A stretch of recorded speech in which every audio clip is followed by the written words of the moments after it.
Across the Western world, the late 1960s and the 1970s are often associated with challenges to the established social and political order. Here in Canada, we had student university protests and occupations at a number of universities in the late 1960s, 68, 69. We had feminists taking the abortion caravan to Ottawa in 1970, and the first Greenpeace ship setting out to protest U.S. nuclear testing on the northern island of Amchitka the following year. In Vancouver, a 27-year-old UBC graduate student called Lanny was involved in founding a self-help group for mental health patients called the Mental Patients Association, or MPA. And the MPA fits within this paradigm of challenging authority, questing for rights of marginal peoples, and building community. The MPA was founded in 1971, and such a group had never existed before in Canada. This was the first group founded and run by mental health patients for mental health clients. They set up a drop-in center where people could go for company, to participate in theater or political groups. They established a house for former patients, and it seems like they played a fair amount of baseball.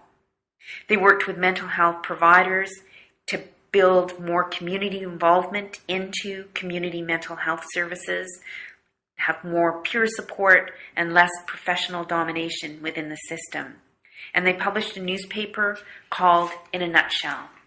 The MPA was using a model of participatory democracy. It was a model that worked against organizational hierarchies and looked for new ways to resolve conflict and create direction in an organization. And the MPA was phenomenally successful.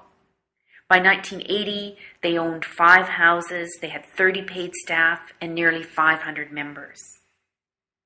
My name is Megan Davies, and I am a social historian with particular interests in alternatives to mainstream medicine. And the MPA was a different kind of health organization.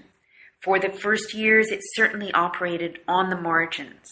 It was saying and doing different things about mental health. And that is why I was drawn to do research on the MPA. And everybody said, but you must talk to Lanny. And so I did. I had a conversation with him in June 2010, and we talked about the history of the MPA, the first impulses to found the group, how it grew, and the kinds of work the MPA did. In 1970, I was at the VGH psych ward with depression. It was the second time that I had been in with depression, second hospitalization. After that, I was in there about 6 weeks, and then after that I went to a day program, Burnaby Day Clinic, I think is what it was called then, and it met 5 days a week from about 9:30 to 4, something like that, from Monday to Friday. And in the 4 months I was there, 3 people in the program committed suicide, all of them on the weekend when the program wasn't running. And so there was a lot of talk about that, and we thought, well, let's circulate a phone list so we can talk to each other on the weekends. I mean, these seem to be, incredibly obvious baby steps. But when we wanted to do that, they didn't want us to do that. They didn't want us to have contact outside the group. So, and I was in not good shape. I mean, just getting from day to day was difficult. But so this is something I sort of grabbed onto. There's this problem here. These 3 people that, in fact, it was even more. There was another element that made it really poignant, which was when we gathered on Monday morning. The head psychiatrist would say, I have some bad news. Gordon Bell suicided over the weekend. But then, as it turned, there were 2 Gordons in the group. There were about 25 people in this group. It was fairly large. There were 2 Gordons in the group, and we didn't know each other's last names, And so immediately there was this instinct, reflex of looking around the groups, which Gordon's still alive. So somehow it made it, we could have been that Gordon. People would be looking around. So what shape does the mental health world have? Because before that I hadn't been involved in it. So I had a librarian friend, and I asked her one Sunday afternoon if she'd pull out a bunch of stuff, just statistics, Canadian statistics, etc. And 4 or 5 of us from the day group went there, and she had all these materials that she'd pulled out, and so we started doing this, and we just began to sort of like try to get an overview of what was going on. And at that time, Bob Hunter, he was one of the founders of Greenpeace, mm-hmm. and he was I have some columns in here by him. He just coincidentally, this was like December 1970.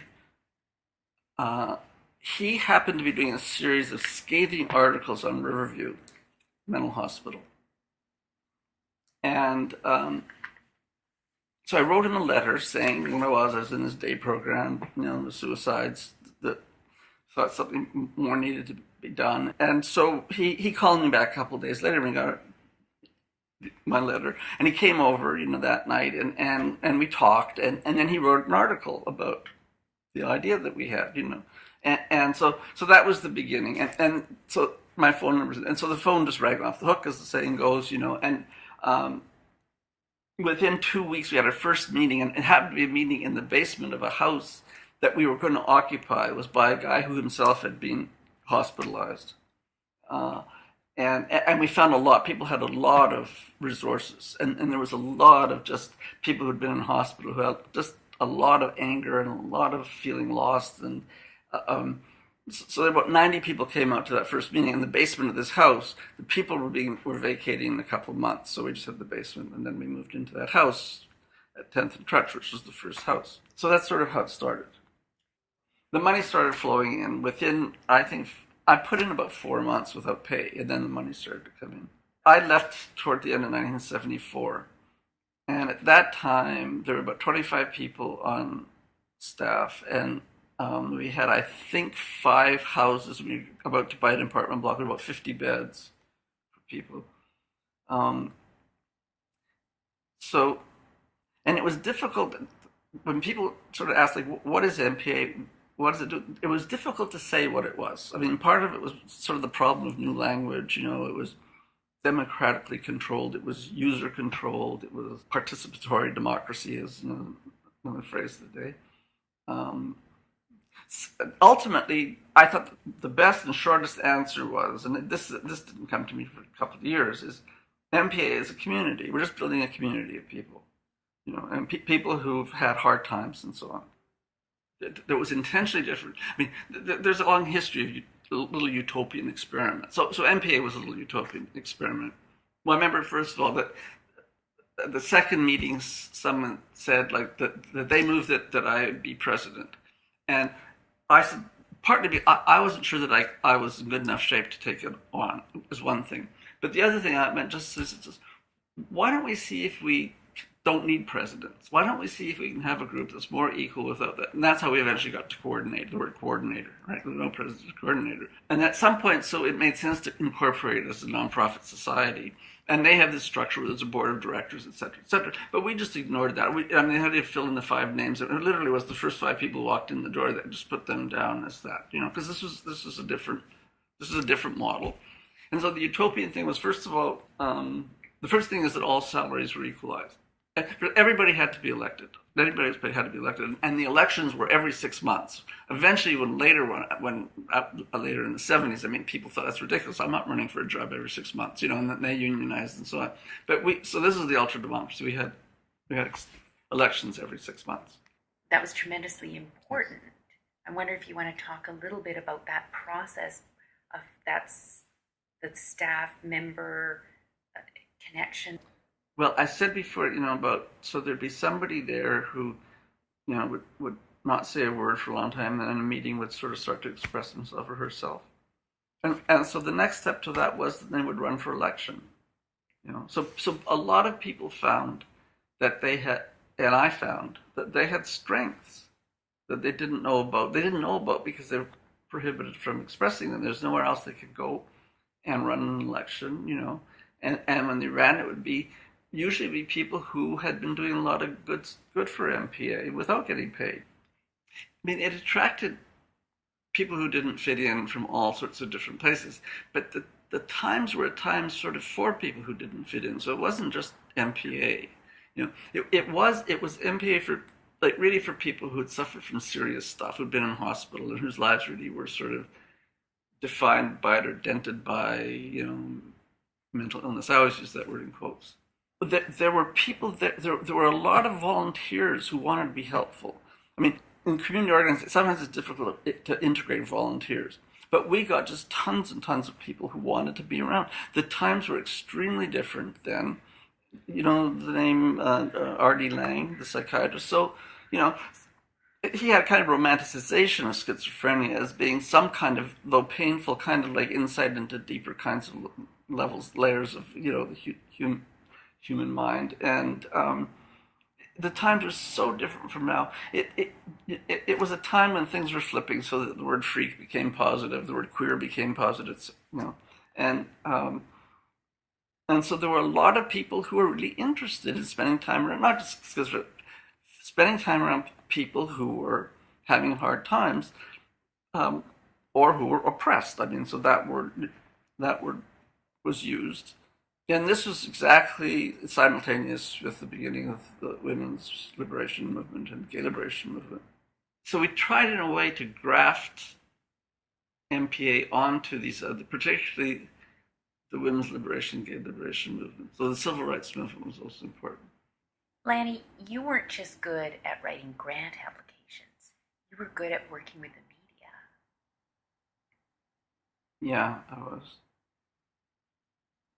I was good at organizing too, and maybe that I was good at organizing people who were like the people at MPA. I'm not sure I would have been good at other kinds of community organizing. Yeah. Because there was, I was not there as a tourist, right? I'm still not a tourist. I'd rather be a tourist in the mental illness world, but I'm not. So that was clear. That I was in the same boat as other people. The picture I see now is cloudy. I think it was cloudy then too, although because we hopped on that kind of bandwagon, anti-psychiatry, Thomas Sass bandwagon, it gave us a sort of hook, to make sense of what we were doing. And it was only part of it, because most of what we were doing was services. The other wing, the education political wing, was really a smaller part of it. I mean, first, it was so new. I mean, I don't think that had been done before, that people who had been in mental hospitals sort of banded together. Not in Canada, anyways. No. Not in, it was, that's why I find them MPA compelling, because it's,